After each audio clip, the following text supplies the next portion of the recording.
بسم اللہ الرحمن الرحیم۔ آپ کی خدمت میں عرض ہے کہ مجھے غصہ بہت آتا ہے، درود شریف کثرت سے پڑھتا ہوں، میری رہبری فرمائیں۔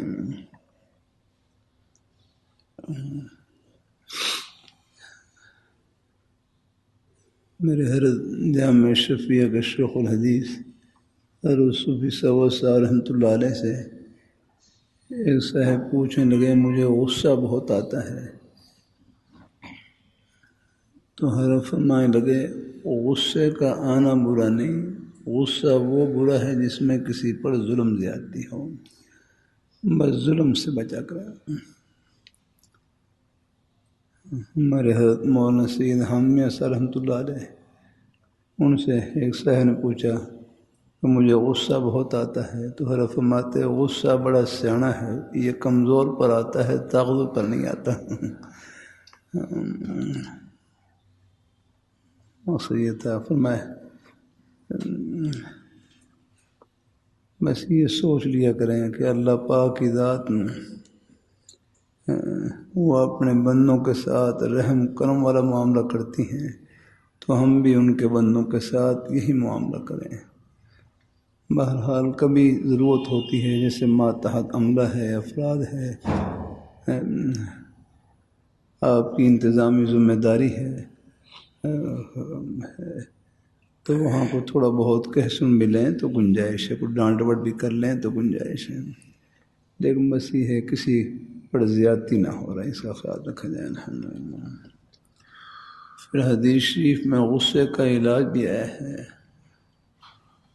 بلکہ ایک حدیث شریف میں آیا ہے، آپ صلی اللہ علیہ وسلم نے اپنے پیارے صحابہ کرام سے پوچھا ما تعدون السرا، تم پہلوان کس کو سمجھتے ہو، تم پہلوان کس کو سمجھتے ہو، کس کو شمار کرتے ہو؟ صحابہ کرام نے رکھی الذی لا یسرعہ الرجال، کہ پہلوان وہ ہے جس کو بچھاڑ نہ سکیں، جس کو عام لوگ بچھاڑ نہ سکیں، گرا نہ سکیں۔ تو آپ صلی اللہ علیہ وسلم نے ارشاد فرمایا اللہ یہ پہلوان نہیں، ولکنہ الذی یملک نفسہ عند الغضب، پہلوان وہ ہے جو غصے کے وقت اپنے آپ کو قابو کے اندر رکھے۔ جلدی گرم ہو جانا یہ کمزوری کی نشانی ہے۔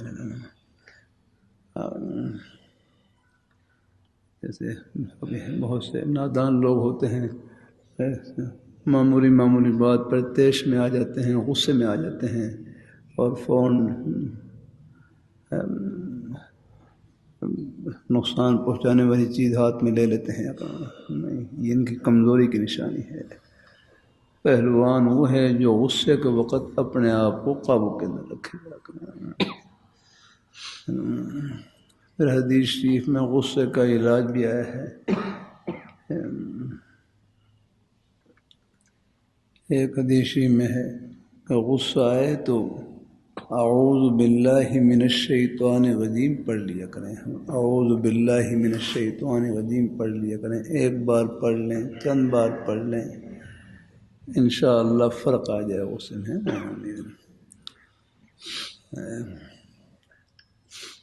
اللہ اپنی مہربانی فرمائے، اللہ اپنی مہربانی فرمائے۔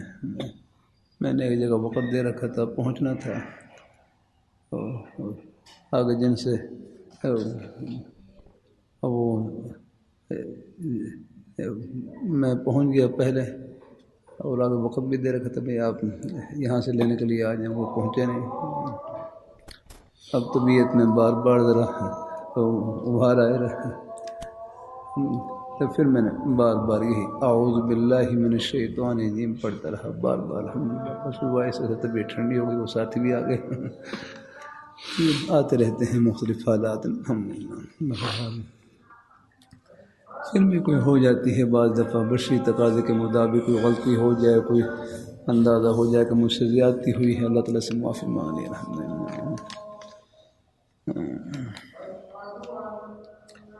اللہ اپنی مہربانی فرمائے۔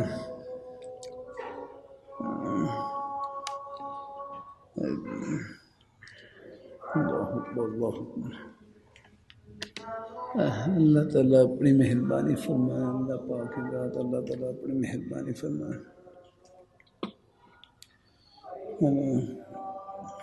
کہاں سے ضرور اور ایک حدیثی میں کہ جب غصہ آئے تو اپنی حالت کو بدل لیں، کھڑے ہیں تو بیٹھ جائیں، پھر بھی اگر فرق نہ پڑے تو لیٹ جائیں۔ یہ اپنی حالت بدلنے سے بھی انشاءاللہ وہ ہے مہر، کیوں کھڑا ہوگا تو جب کھڑا رہے گا تو پھر تو اور آگے بڑھے گا، لیکن جب بیٹھ جائے گا تو اسے طبیعت میں رہے گا، اطمینان آ جائے گا، پھر بھی لیٹ جائے، یہاں فلیستجب لیٹ جا رہا ہے۔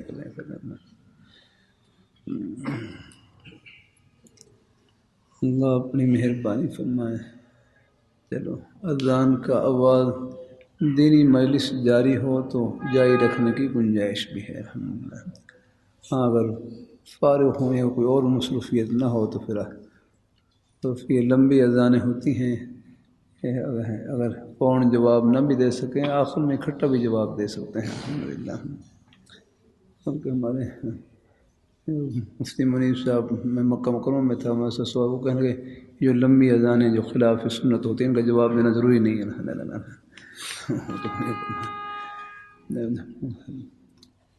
اللہ تعالیٰ اپنی مہربانی فرمائے، اللہ اپنی مہربانی فرمائے، سب انداز ہے الحمدللہ۔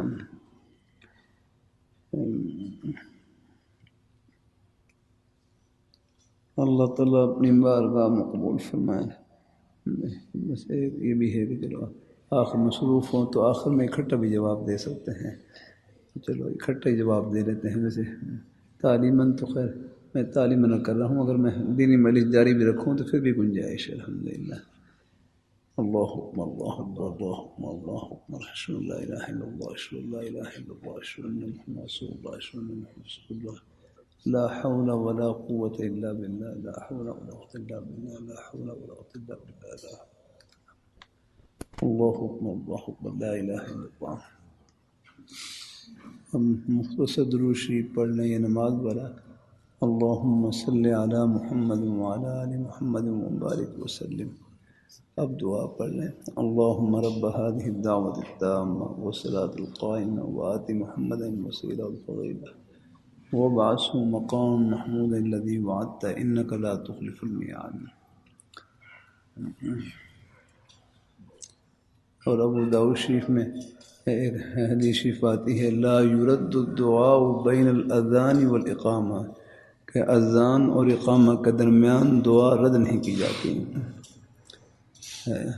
معلوم ہوا کہ حدیث شریف سے معلوم ہوا کہ یہ جو اذان اور اقامہ کے درمیان جو وقت ہے یہ بھی دعا کی قبولیت کا وقت ہے۔ تو اس موقع پر اپنے لیے، گھر والوں کے لیے، بچوں کے لیے، دنیا آخرت کی ہر بھلائی کی دعا کر لیں تو انشاءاللہ وہ دعا بھی قبول ہے الحمدللہ اللہ کی رحمت سے۔ پھر حدیث میں آتا ہے ادعوا اللہ ان وانتم موقنون بالاجابہ، کہ تم اللہ تعالیٰ سے دعا کرو اس یقین سے کہ میری دعا قبول ہو گئی۔ یہ ترمذی شریف کی حدیث شریف ہے۔ پورے اعتقاد سے دعا کریں۔ باقی دعا کی قبولیت کے کئی مطلب ہیں، اگر ہمارے ہاں تو دعا کی قبولیت کا مطلب یہ ہے نا جو مانگے وہی مل جائے۔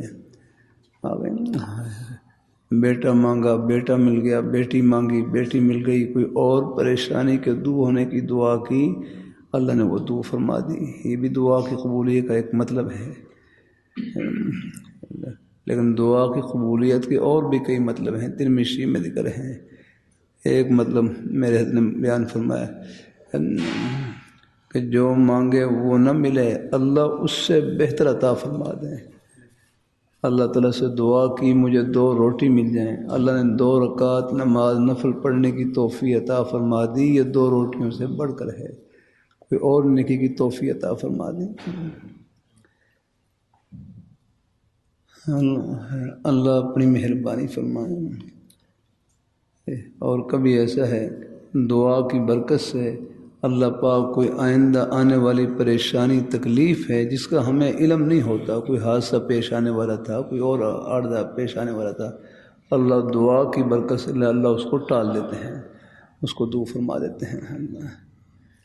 ہمیں علم بھی نہیں ہوتا، لیکن دعا کی برکت، وہ دعا کا اثر کہیں نہ کہیں پہنچ رہا ہوتا ہے۔ ایک یہ ہے دعا قبولیت کا مطلب یہ ہے کہ جو مانگے ہاں وہ نہ ملے، اللہ اس کے بدلے میں اللہ گناہوں سے پاک اور صاف فرما دے۔ یعنی کبھی دعا کفارہ سیئات بن جاتی ہے، گناہوں سے پاک اور صاف ہونے کا ذریعہ بن جاتی ہے۔ ان دعاؤں اگر دعا کی قبولیت کا ان میں کوئی ایک مطلب اگر بظاہر اگر دنیا میں نہ پایا جائے تو پھر ہر دعا وہ آخرت کا ذخیرہ بن جاتی ہے۔ بس الحمدللہ۔ ابو داؤد شریف میں باب دعا میں حدیث شریف، ان ربکم حی کریم یستحی من عبدہ اذا رفع یدیہ الیہ ان یردہما صفرا یا رکھنا۔ کیسی پیاری حدیث ہے کہ رب تعالیٰ بڑے کریم مہربان ہیں، حی حیادار لحاظ رکھنے والے ہیں۔ یستحی من عبدہ، رب تعالیٰ کو اپنے بندے سے حیا آتی ہے، رب تعالیٰ کو اپنے بندے سے حیا آتی ہے کہ ان یردہما صفرا اذا رفع یدیہ الیہ ان یردہما صفرا، کہ جب بندہ رب کی بارگاہ میں جھولی پھیلائے اور یہ اس کی جھولی کو خالی لوٹائے تو رب تعالیٰ کو اس سے حیا آتی ہے۔ اس حدیث شریف کی روشنی میں رکھا جاتا ہے اللہ پاک کی بارگاہ میں جھولی پھیلانا، یہی جھولی کو بھرنا ہے، یہ خالی نہیں جائے گا۔ الحمدللہ کہ اللہ تعالیٰ کے نوازنے کے اپنے انداز۔ الحمدللہ تمام حدیث کو سامنے رکھ کر ادعوا اللہ وانتم موقنون بالاجابہ، آپ یہ بھی سوچیں ہم بن مانگے اللہ تعالیٰ کی نعمتوں کے سمندر میں ڈوبے ہوئے، کوئی مانگے ہم کوئی جھولی خالی جائے گی، اللہ بھر کر دیں گے۔ اللہ تعالیٰ بولنے کے لیے زبان بن مانگے عطا کی، چلنے کے لیے آنکھ دیکھنے کے لیے آنکھیں بن مانگے عطا کی، سننے کے لیے کان بن مانگے عطا کیے، چلنے کے لیے پیر بن مانگے عطا کیے، پکڑنے کے لیے ہاتھ بن مانگے عطا کیے۔ اللہ تعالیٰ کی ایک نعمت ایسی ہے دنیا میں اس کی کوئی قیمت نہیں ہے اپنا۔ قیمت تو اس چیز کی ہوتی ہے جو منڈی میں ملے۔ دنیا میں کوئی ایسی منڈی ہے کہ رب کی بنائی ہوئی آنکھ مل جائے، رب کی بنائی ہوئی زبان مل جائے؟ اگر اللہ نے پیدائشی طور پر کسی کو نابینا پیدا کر دیا، پوری دنیا کے خزانے اکٹھے کر لیں، کسی بچے کو ایک آنکھ نہیں دے سکتی اپنا۔ دینے والی ذات اللہ تعالیٰ کی ہے، تو ہم اللہ تعالیٰ کی نعمتوں کے سمندر میں ڈوبے ہوئے الحمدللہ۔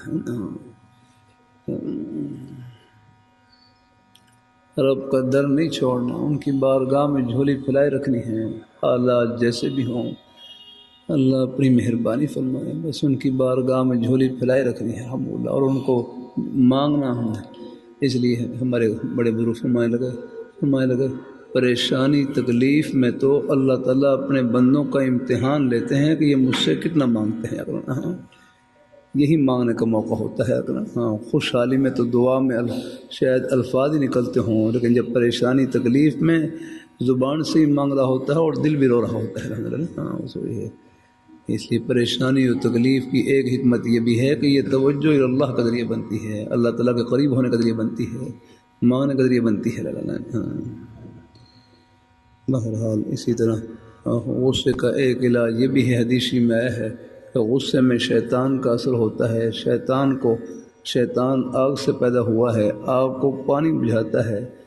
فَإِذَا غَضِبَ أَحَدُكُمْ فَلْيَتَوَضَّأْ، جب تم میں سے کسی ایک کو غصہ آئے تو وضو کر لیا کریں۔ وضو کرنے سے بھی طبیعت میں فرق آ جاتا ہے۔ یہ سب حدیث میں ہے، یہ علاج ہے۔ اللہ اپنی غصے کی جو لہر ہوتی تھوڑی سی ہوتی، چند سیکنڈ کی ہوتی ہے، اس میں بعض دفعہ بس بہت احتیاط کی ضرورت ہوتی ہے۔ ہمارے ہر مفتی جمیل صاحب تھامر رحمۃ اللہ علیہ کے پاس کوئی صاحب مسئلہ پوچھنے لگے، کہنے لگے میں نے اپنی بیوی کو غصے میں طلاق دی ہے، تو حضرت فرمانے لگے کوئی ہنس کر بھی طلاق دیتا ہے، کوئی ہنس کر بھی طلاق دیتا ہے۔ لا غصے میں اپنے آپ کو قابو رکھنا ہوتا ہے۔ اور غصے کے موقع پر جو خیالات آتے ہیں یہ وساوس ہوتے ہیں، اور یہ نفس و شیطان کی طرف سے ہوتے ہیں۔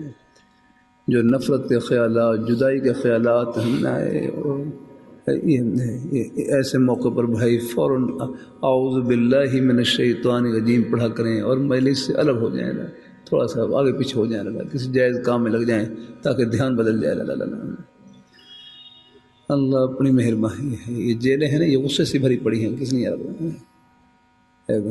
تھوڑا سا کوئی جھگڑا ہوا اور آپس میں ایک دوسرے کو نقصان کیا اور جیل پہنچ گیا۔ اللہ اپنی مہربانی فرمائے، اللہ اپنی بارگاہ مقبول فرمائے، اللہ ہم سب کو اللہ اپنے ایمان پہ قائم رکھے، اللہ اپنے دین پہ قائم رکھے۔ بہرحال میرے یہ تمام دن کے معمولات ہیں، ان میں کوئی کمی بیشی کرنی ہو تو میری رہبری فرما دیں۔ کافی لمبے معمولات لکھے ہوئے آگے، مثلا فجر کے بعد 200 مرتبہ سورہ اخلاص، لیکن یہ مجھے پھر الگ بتلائیں کہ اس کے علاوہ کوئی اور ہی معمول ہے کہ نہیں آکنا۔ ہمارے حضرت شیخ موسی رحمۃ اللہ علیہ وہ جامع شفیع میں نماز پڑھ رہے تو وہاں ایک ہمارے بزرگ تھے شیخ عزیز صاحب، اللہ تعالیٰ اپنی مہربانی فرمائے۔ ان کے بیٹے وہ بھی وہاں نفل وغیرہ پڑھ رہے، ان کو بھی جانتے تھے، ان کو بلا لیا تو وہ بیچارے نفل پڑھے، دن کا وقت تھا، کاروبار کا اور کام کا وقت تھا، میں اپنے والد کی جا کر خدمت کرو جا کر، وہ بیچارے کام میں لگے ہوئے، تم یہاں نفل پڑھے ہو۔ حالات ایک جیسے نہیں ہوتے سب کے ہیں۔ دیکھو میں نے پہلے بھی کر دیا، جس طرح نماز پڑھنا عبادت، روزہ رکھنا عبادت، اپنے بچوں کے لیے حق حلال کی روزی کمانا یہ بھی عبادت ہے، الحمدللہ ہے۔ باقی اللہ تعالیٰ کی طرف سے ہوتے ہیں بعض ہمارے بھائی اگر ہیں، کوئی گھر کی طرف سے کوئی ذمہ داری نہ ہو، کوئی مصروفیت نہ ہو تو پھر وہ اپنے ہیں جو اعمال لکھے ہیں الحمدللہ اپنی ہمت کے مطابق کر لیا کریں، اپنی ہمت کے مطابق اللہ تعالیٰ۔ لیکن ساتھ ساتھ اپنے اور بھی ہیں، گھر کے جو حقوق ہیں، گھر والوں کے حقوق ہیں، ان کا بھی خیال رکھنا ہے الحمدللہ۔ اللہ نے جو ہمیں دین دیا ہے، بڑا پیارا دین دیا ہے، آگے یہ سب کے حقوق کی نگربانی کرتا ہے اللہ، حقوق اللہ اور حقوق العباد سب کا خیال رکھتا ہے اللہ۔ تو بہرحال گھر مصروفیات دیکھی جاتی ہیں الحمدللہ، اور کوئی اور مصروفیت نہ ہو، کوئی اپنی گھر کی طرف سے فرصت ہو، کوئی اور ہے کوئی عارضہ نہ ہو، تو پھر یہ ہے کہ اپنی ہمت کے مطابق جو معمول لکھے ہیں وہ کر لیا کریں، کوئی ہے نہیں انشاءاللہ۔ لیکن اپنے اندر کوئی عجب نہ آنے پائے، کوئی فخر نہ آنے پائے الحمدللہ۔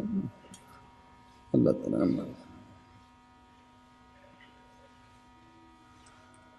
جزاک اللہ۔ بس ایک دو ملفوظ اس میں سے پڑھ لیتا ہوں۔ چلو، مکان ہے اس کے اندر روح مکین ہے، اسلام کہتا ہے کہ روح کی تہذیب کرو، دنیا جسم کی تہذیب کرتی ہے۔ اگر بال بکھرے ہوئے نہ ہوں بلکہ کنگھی پٹی کی ہوئی ہو، کپڑے صاف ہوں، بوٹ پالش شدہ ہوں، دنیا کی نظر میں ایسا شخص مہذب ہے، گویا کہ ان کے نزدیک عزت کا معیار دولت ہے۔ بھنگی کے پاس دولت ہو تو وہ ان کی نظر میں معزز ہے، کیونکہ وہ فرسٹ یا سیکنڈ کلاس کا ٹکٹ لے کر گاڑی میں سفر کرتا ہے۔ سید کے پاس اگر دولت نہیں ہے، وہ تھرڈ کلاس میں سفر کرے گا تو وہ ان کی اصطلاح میں جنٹل مین نہیں ہے۔ تو اس مجلس سے ذکر کا مقصد بھی یہی ہے کہ ہم جسم کے بجائے روح کی تہذیب کریں، روح کو اپنے گناہوں سے پاک اور صاف کریں۔ ہمارے نیک صاف فرمانے لگے یورپ والے ہیں، یہ تہذیب یافتہ ہیں لیکن طہارت یافتہ نہیں، اپنا تہذیب یافتہ ہیں، اپنا طہارت کہتے ہیں نا تب پاکی کو یاد رکھنا ہے، تہذیب کہتے ہیں ظاہری صفائی کو یاد رکھنا ہے۔ آگے ہم بظاہر اب ہے اگر کوئی پیشاب پر قطرہ لگا ہوا ہے نا، پیشاب ہے یعنی اب بظاہر تو وہ صاف ہی ہے، یعنی کپڑا صاف ہے لیکن یہ ہے کہ لیکن وہ پاک نہیں ہے، یاد رکھنا۔ تو اسلام میں طہارت ہے، دیکھیے اللہ اپنی مہربانی فرمائے. باقی ہے کہ تہذیب ہی نہیں، ظاہری صفائی کا بھی حکم ہے نا. نظفوا افنیتکم ولا تشبہوا بالیہود ہیں، ظاہری صفائی کا بھی حکم ہے.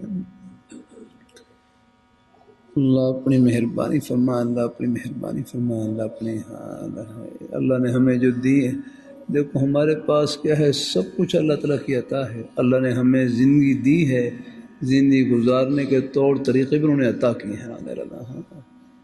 ایحسب الانسان ان یترک سدی، کیا انسان خیال کرتا ہے وہ بیکار چھوڑ دیا جائے گا؟ نہیں، بیکار نہیں بلکہ باکار ہے. اس کی زندگی بڑی بامقصد ہے یاد میں. تو اللہ تعالیٰ سب کو اللہ اپنی بارگاہ میں قبول فرمائے، اللہ اپنی بارگاہ میں قبول فرمائے. اللہ پاک کی بات اللہ تعالیٰ بس ابھی ہے. اس سلسلے میں حضرت امنوٹی رحمۃ اللہ علیہ کے خادم کا واقعہ بیان کرتا ہوں. آپ رحمہ اللہ کے لنگر خانے میں کھجوروں کے درخت تھے. دارالحفاظ کے بچے کچی کھجوریں توڑ کر کھاتے تھے. ایک شخص نے ان کی شکایت کی تو حضرت رحمۃ اللہ علیہ نے اپنے خادم سے فرمایا، جن کا نام اللہ ورایا تھا، کہ ان بدماشوں کو پڑھ کر لاؤ، میں ان کو سزا دوں.